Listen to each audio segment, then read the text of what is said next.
What's going on, guys? Coach Joe here at the Lions Den, and it's been a while since I put a video out. I've been trying to grow my business first, and then I'll get doing a lot more online stuff. But since the gym is growing, I have more coaches, more free time now. The video quality should be going up, okay? But I had some programming questions from people, so I figured this would be a cool topic to address, as programming is just a big topic in strength training and in fitness. A lot of people don't know where to go, what to look for, how to get better at programming. So hopefully some of these answers to these questions will help you develop or add to the programming you're doing now. First question, any programming resources you think I should read or watch? Well, YouTube is great for that, okay? So you can literally just YouTube strength training program or program templates and find people who are doing what you want to be doing and take some notes off of what they're doing.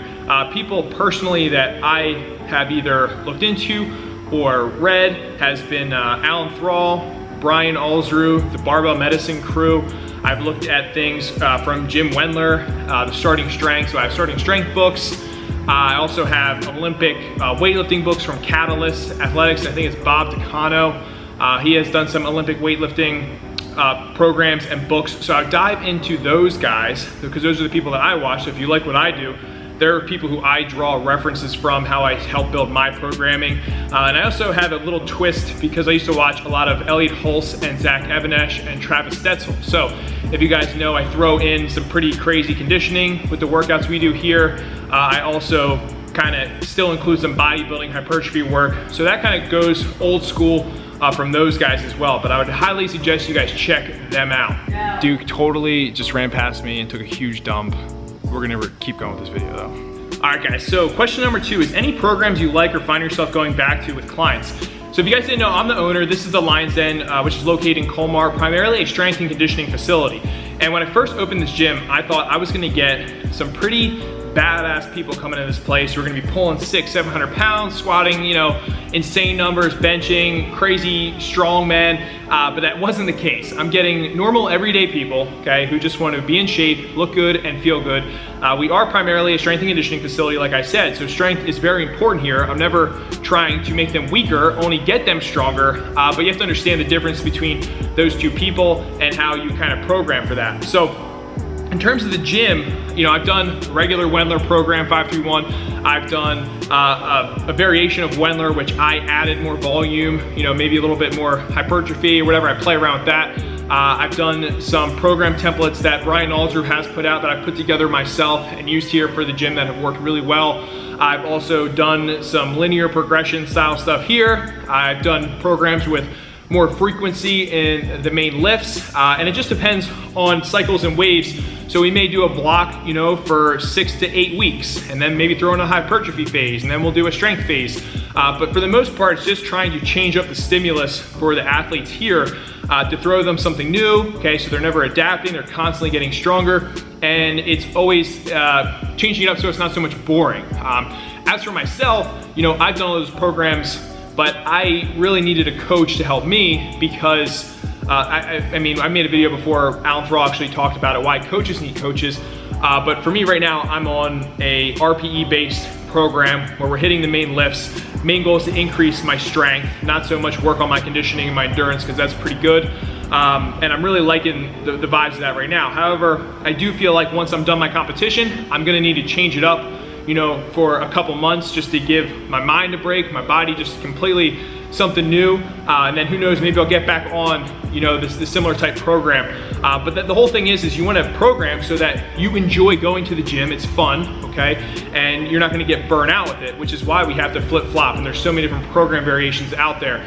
But I like to just mix it up. Hopefully that answers your question. Just pick a couple different base templates, you know, try them out, bridge from one to the next, see your results, and then modify where you have to.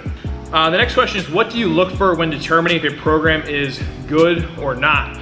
So first off, you definitely have to make sure the program aligns with your goals, okay? So if you're trying to be a power lifter, you're not gonna wanna be doing primarily like a CrossFit program, okay? We can probably all agree on that. So you have to make sure that it aligns with the goals. You have to make sure that the person who is writing the program is credible, right? Did their athletes get success? Do they have success? All right, what's their background? But that's kind of how you can determine if it's good or not. I mean, the best is for you to try it.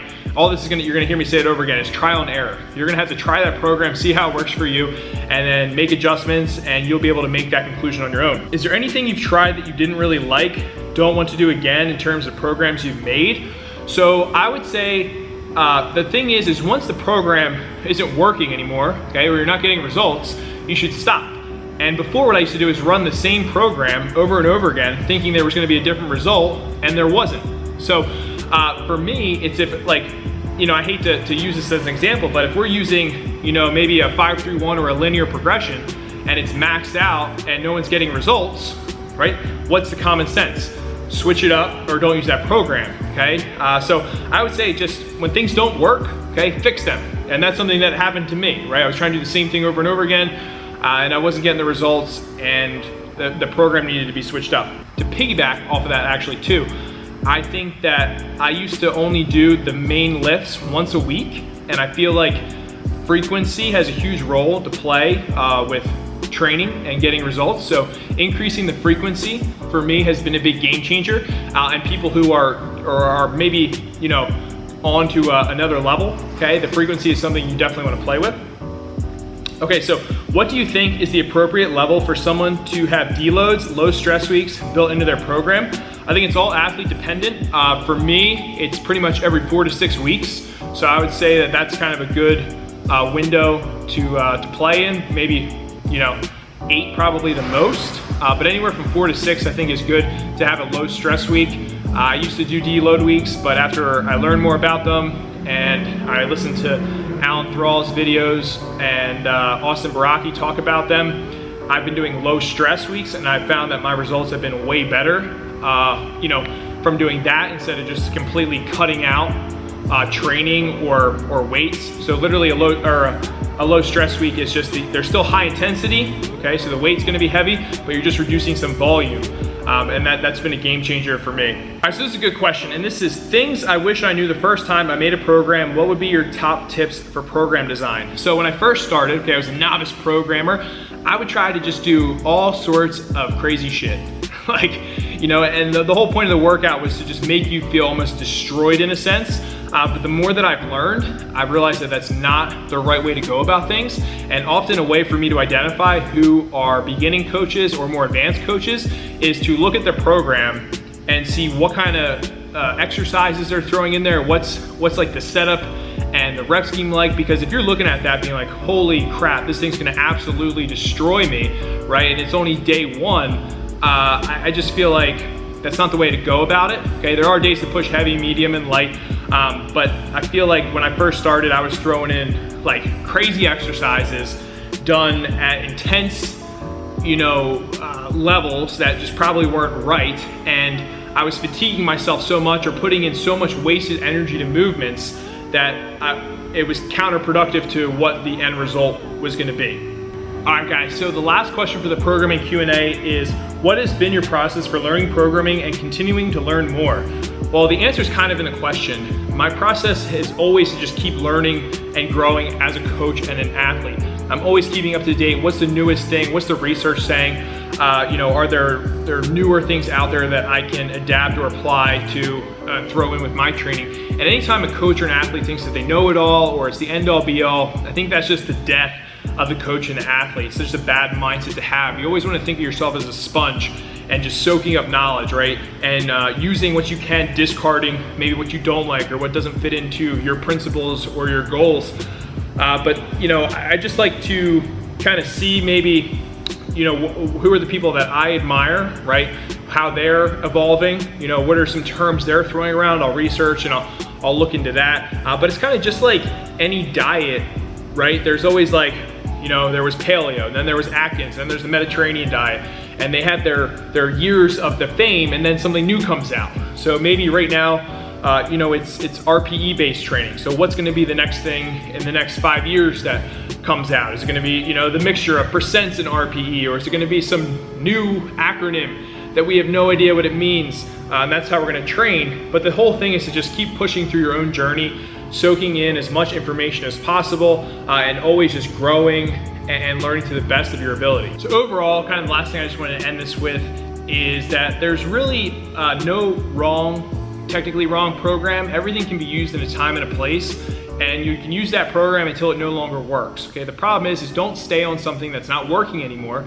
That's when you as the athlete or coach need to know that something needs to change. And a lot of it with programming is you doing it, you putting in the work and figuring out how your body works, how the clients you have work, and then, like I said, adjusting to that. And then maybe once you run that for X amount of time, okay, you switch up to another one. You can go back and forth. But that's why strength training is so cool to me, is because it's a lifelong thing, right? And you're gonna go through phases, peaks and valleys, ups and downs. It's just a journey that you have to commit to for a long time. And you're gonna switch and flip-flop. So you're gonna try probably a little bit of everything, right, before you're 6 feet under. And that's how you become better as a coach. That's how you become wiser. It's just through the experience. But I really dig doing these videos. I'm gonna call this box talk because I'm on my boxes.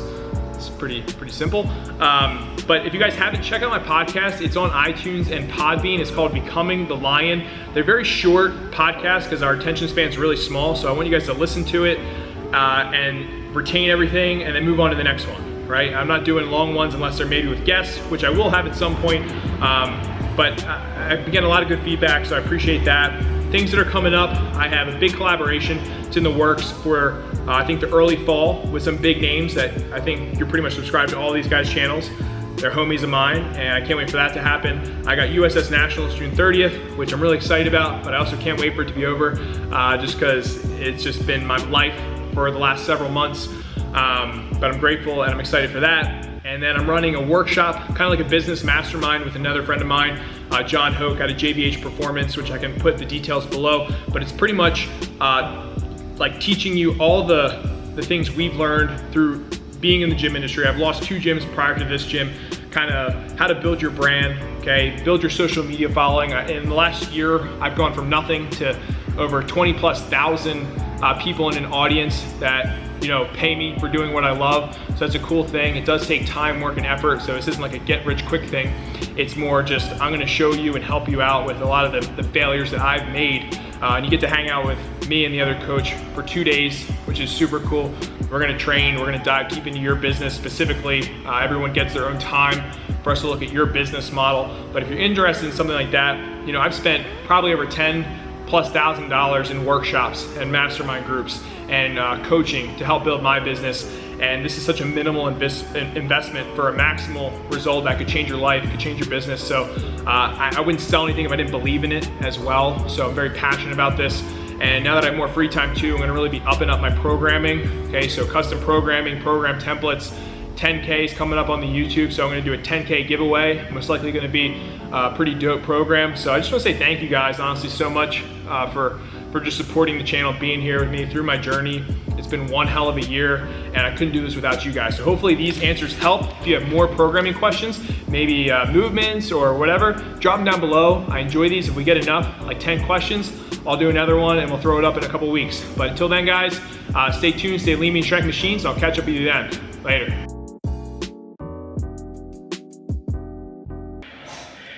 Choose your destiny. Flawless victory.